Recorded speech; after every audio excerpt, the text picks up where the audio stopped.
Father, Son, and Holy Spirit, one true God.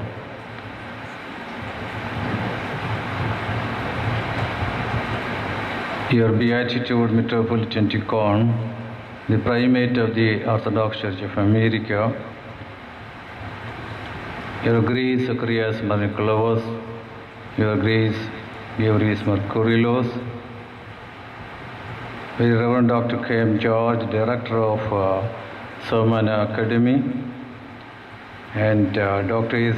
John Bayer and Stephen Wojtowicz, the Deans of respectively St. Vladimir and St. Tikhon Seminaries, and Vijay Philipachan, the Principal of Nagpur Seminary, the Guru, Dr. K.M.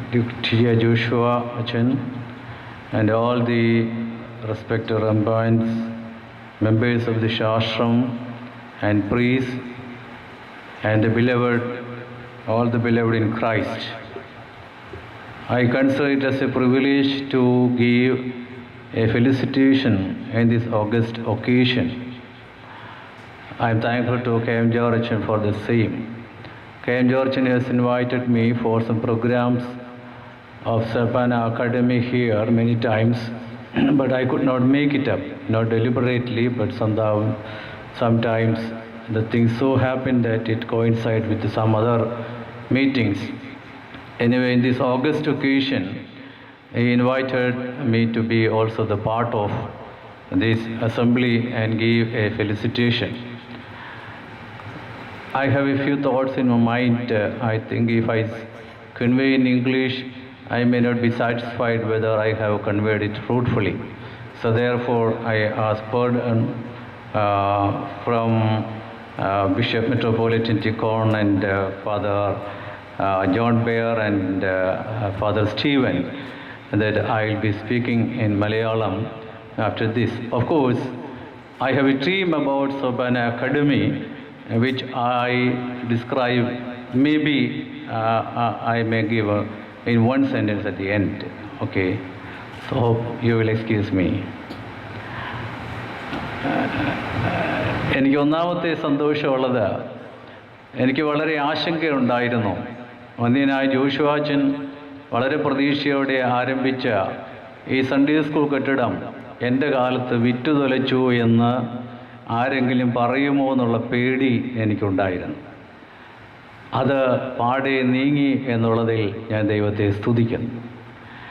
എനിക്കും K V Thomas അച്ഛനുമായിരുന്നു അതിൻ്റെ കൂടുതൽ ഭാരം. Cherian Thomas സാറിവിടെ ഉണ്ട്.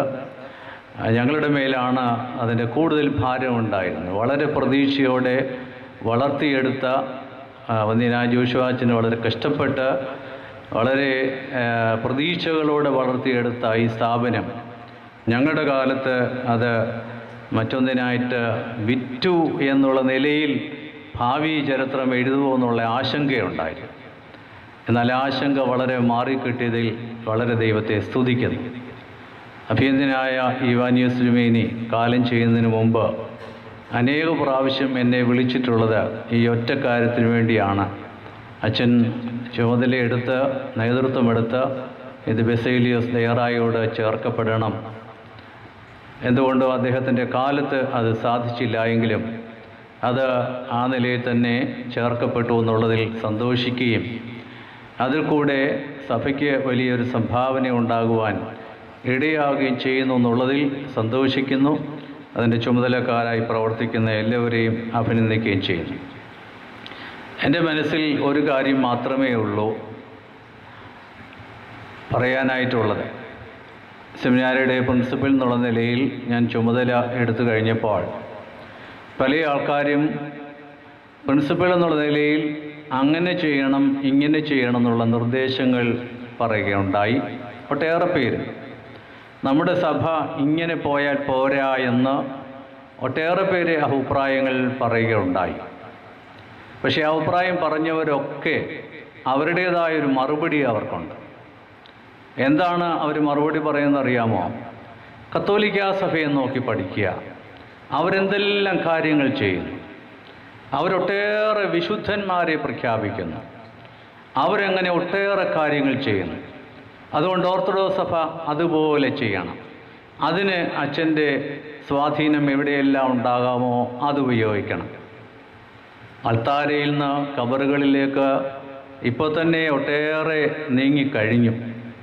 ഇനി ബാക്കി അല്പമെങ്കിലും അൾത്താരയോട് ബന്ധപ്പെട്ടവർ നിൽക്കുന്നവരുണ്ടെങ്കിൽ അവരും കബറുകളിലേക്ക് മാറ്റപ്പെടണമെന്നുള്ള ഒരു ചിന്തയാണ് കത്തോലിക്ക സഭയുടേതായ രീതിയിലുള്ള ഒരു നവീകരണം ഉണ്ടാകണമെന്ന് ഒട്ടേറെ പേര് എന്നോട് പറയുകയുണ്ടായി. വേറൊരു കൂട്ടർ പറയുന്നത് ഈ പെന്തക്കോസ്തുകാരുടെയൊക്കെ കരിസ്മാറ്റിക് പ്രസ്ഥാനങ്ങളെ നമ്മൾ കണ്ടുപഠിക്കണം, അവരുടേതായ നിലയിലുള്ള സംവിധാനങ്ങൾ നമ്മൾ ആവിഷ്കരിക്കണം, അതുപോലെയുള്ള പ്രാർത്ഥനകളും രോഗശാന്തി ശുശ്രൂഷകളും കൃപാവരങ്ങളും അഭിഷേകാഗ്നികളും ഒക്കെ നടത്തി നമ്മുടെ സഭയെ ജീവനുള്ളതാക്കണം. ആരും പറഞ്ഞില്ല നമുക്കൊരു ഓർത്തഡോക്സ് ശൈലിയിൽ നമ്മുടെ സഭയ്ക്ക് ജീവൻ കൊടുക്കുവാനായി പരിശ്രമിക്കണമെന്ന് ആരും പറഞ്ഞില്ല. കാരണം ഒരു ഓർത്തഡോക്സ് രീതിയിലുള്ള ഒരു റിന്യൂവലിനെ കുറിച്ചൊരു ദർശനം നമ്മുടെ സഭയിൽ കാര്യമായി എങ്ങുമില്ല. അതുകൊണ്ട് റിന്യൂവലിനെ കുറിച്ച് പറയുമ്പോഴെല്ലാം കത്തോലിക്കാ സഭയെ നോക്കുക, പ്രോട്ടസ്റ്റന്റുകാരെ നോക്കുക, കരിസ്മാറ്റിക്കാരെ നോക്കുക, അതുപോലെ നമ്മളുമായിത്തീരുക. ഞാൻ സോപാന അക്കാഡമിയെക്കുറിച്ചുള്ള എൻ്റെ ഒരു dream, I have a dream about Sobhana Academy is in order to have a renewal within the Orthodox Church. We should never look into the Catholic Church and the Protestant Church. Of course, I am not negating that whatever is good is there to be taken. But we have a style that has been developed in the Orthodox tradition that has to be meaningfully imbibed and that should be brought within the church for a genuine renewal of the church. I have a dream about Sobhana Academy, that Sobhana Academy could do something in that direction. From my own experience as a principal of the Orthodox Seminary, maybe the Orthodox Seminary, the students are spending more time in chapel, 2.5 hours in every day they are spending in the chapel. I don't think that they are spending that much time in the library. I don't think that they are reading books for 2.5 hours in the library or in their private rooms. They are spending more time in chapel. But sorry to say, maybe my mistake also, I don't see that the commitment which the seminary students are developing now is up to the mark. Even though we are spending that much time in the chapel, what's the reason? What's wrong with it?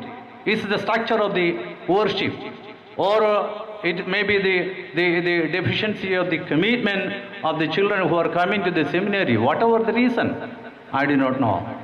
Anyway, I would say that in spite of following the traditional pattern, the Lent fasting and many of the things which are being continued in seminary without any alteration, but I do not see any genuine renewal as a whole.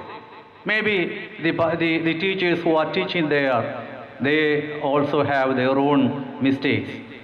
അതുകൊണ്ട് അധ്യാപകരുടെ ഭാഗത്തുനിന്ന് കുഴപ്പങ്ങൾ കാണുമായിരിക്കാം. പകുതി സമയം സുറിയാനിയും ചൊല്ലി, പകുതി സമയം മലയാളവും ചൊല്ലി, നിറവും ചൊല്ലി, ഇതെല്ലാം ചൊല്ലി തീർക്കുന്നുണ്ട്. പക്ഷേ ഒരാഴമേറിയ ഒരു ആത്മീയതയുടെ ദർശനം ആരിൽ നിന്നും ഉണ്ടായി വരുന്നില്ല എന്ന് പറയുമ്പോൾ ഞാൻ മറ്റാരെയും കുറ്റപ്പെടുത്തുകയല്ല, എൻ്റെ കുറവിനെ ഞാൻ സമ്മതിക്കുകയാണ്.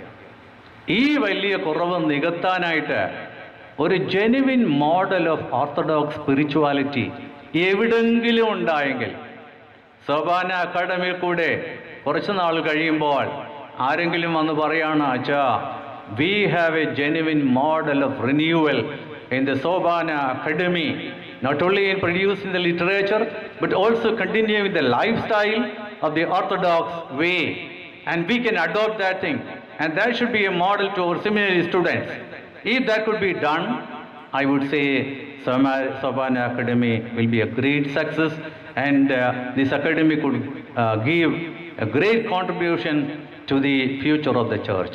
I wish and pray that type of contribution may come from Sobhana Academy, and wishing all the best to KM Generation and all those who are associated with the Sobhana Academy. Thank you very much.